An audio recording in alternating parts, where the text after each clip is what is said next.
আসসালামু আলাইকুম গাইস, আপনারা কেমন আছেন? আমি তো আলহামদুলিল্লাহ ভালো আছি। তো কচু শাক রান্না করব। অনেকে তো কচু খান, কচু পাতা কয়জনে খায় তো আমি জানি না। তো আমি আজকে কচু পাতা রান্না করব, নিয়ে আসলাম কচু পাতা। তো কালো কালো যে কচুগুলো আছে সেগুলো কিন্তু গলা ধরে না। তো আমাদের এখানে একটা জায়গা আছে, এখানে অনেকটা কচু হয়। তো সেখান থেকে আমি গেছিলাম কিছুটা হেঁচি শাক আনবো খাওয়ার জন্য। তো সেগুলো না এনে কচু পাতা দেখলাম এতটা ভালো লাগতেছে, আর যে কচুগুলো এনে খাই সব সময়, তো সেগুলো গলা ধরে না, খুবই ভালো।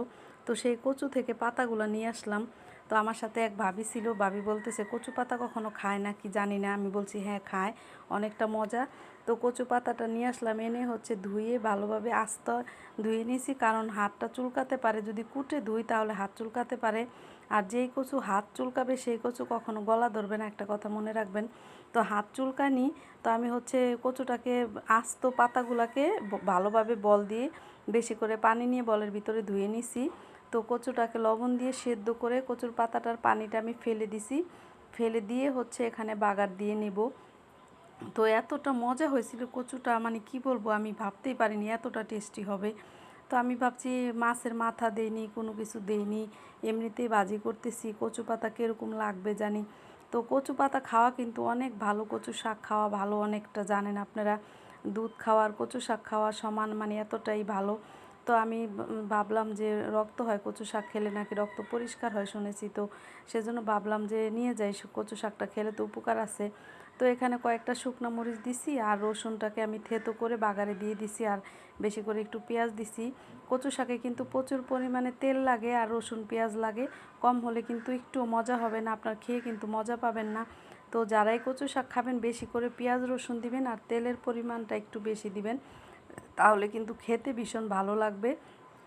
তো আমি বাগার দিয়ে নিতেছি, প্রথমে অল্প একটু দিয়ে আমি তেলের সাথে ভালোভাবে মিক্স করে তারপরে বাকিটা দিয়ে ভালোভাবে মিক্স করব। তো কড়াইয়ের ভিতরে লাকড়ি চুলাতে দিছি, কচুটা রান্না করতে কিন্তু ভালোই লাগছে আর ভীষণ মজা হয়েছে। তো কচু শাকটা আমি কি বলবো, মানে এতটাই মজা হয়েছে, আমার পাশের বাড়ির ভাবিকে দিছি, আর আমি কিন্তু এখানে সাথে কয়েকটা লেবু পাতা দিয়ে দিছি মজার জন্য।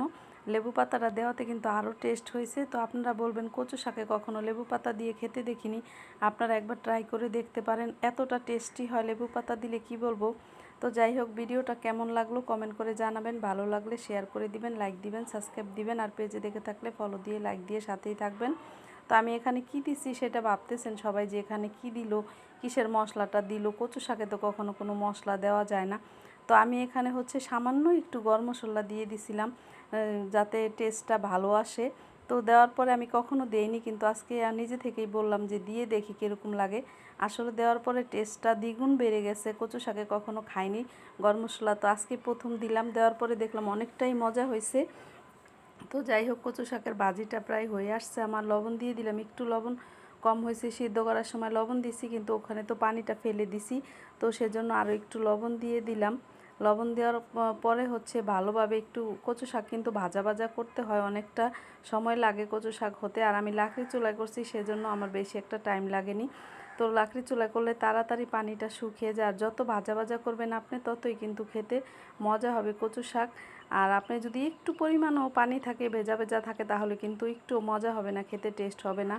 তো যারা আমি রান্না করে যাদেরকে দিছি সবাই খেয়ে বলছে অনেক মজা হয়েছে। তো আমার হাজব্যান্ড বলছে যে আসলে এতটা টেস্টি হয়েছে, আমার মেয়েও বলছে যে আম্মু অনেক মজা হয়েছে। তো যাই হোক, আপনারা এইভাবে খেয়ে দেখবেন, শুধু মাছের মাথা ছাড়া কিন্তু অনেক মজা হয়। আর কচু পাতা যারা খান না, এইভাবে ট্রাই করে দেখতে পারেন, কচু ডাঁটা খেতেও যেরকম স্বাদ, পাতা খেতে আরও বেশি স্বাদ লাগে। তো এইভাবেই কচু শাকটা ভাজি করে নিলাম। তো আমি দেখুন হয়ে গেছে। তো আল্লাহ হাফেজ।